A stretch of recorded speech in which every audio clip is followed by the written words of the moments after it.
भक्तांची पंढरी समजल्या जाणाऱ्या आणि राज्यात प्रसिद्ध असलेल्या पाथर्डी तालुक्यातील मढी येथील चैतन्य कानिफनाथ महाराजांची यात्रा पुढील महिन्यापासून सुरू होतीये। मात्र या यात्रेत मुस्लिम समाजाच्या व्यावसायिकांना बंदी घालण्याचा निर्णय मढी ग्रामपंचायतने घेतलाय। यात्रेदरम्यान मुस्लिम व्यापारी परंपरा पाळत नसल्याने व्यापाऱ्यांना बंदी घालण्यात आली आहे। यात्रा काळात ग्रामस्थ गोडधोड तेलकट पदार्थ खात नसून शुभकार्य करत नाहीत। मात्र मुस्लिम व्यापाऱ्यांकडून परंपरा मोडली जात असल्याचा आरोप ग्रामस्थांकडून करण्यात आलाय। गेल्या वर्षी सर्व ग्रामस्थांनी मिळून ग्रामसभेचा ठराव घेतला होता आणि मुस्लिम समाजाच्या व्यापाऱ्यांना बंदी घातली होती।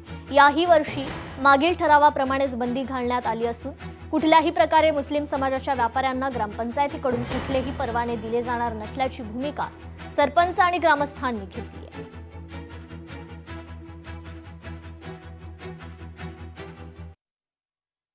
ग्रामस्थांची भूमिका तर योग्यच आहे, कारण गेल्या वर्षी जो आम्ही ठराव घेतला होता की कुठल्याही प्रकारे गावामध्ये पशुहत्या होणार नाहीये आणि तोच ठराव ह्या वर्षी पण लागू होईल।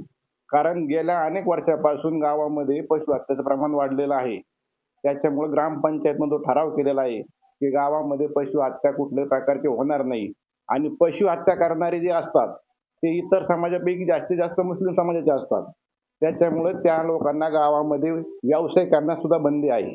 प्रशासनाची आढावा बैठक आमची एक 7-8 दिवसापूर्वी झाली। त्या बैठकीतही हा विषय झालेला आहे आणि एकदा ठराव घेतल्यानंतर, एकदा कायदा केल्यानंतर, ही ग्रामपंचायत ही गावाची संसद आहे, एकदा कायदा केल्यानंतर त्या कायद्याची अंमलबजावणी करणं ही प्रशासनाची जबाबदारी असते आणि परत ते ठराव होत नसतात। तोच ठराव इथून पुढे कंटिन्यू तो चालू राहील आणि प्रशासनाला त्याची संपूर्ण माहिती दिलेली आहे आणि त्याप्रमाणे आम्ही सर्वजण त्याची अंमलबजावणी करणार आहोत। पंचायतने ठराव घेतलाय, पण गेल्या वर्षी तोच ठरावची अंमलबजावणी आतापर्यंत झाली आहे आणि इथून पुढेही मुस्लिम बंदी राहणार आहे आणि पशुहत्या देखील बंद राहणार आहे। मडीमध्ये जे ग्रामस्थांमध्ये दुकान लावून मडीमधले बी दुकान लागणार आहेत ते बी मडीमध्ये दुकान लागणार नाहीये।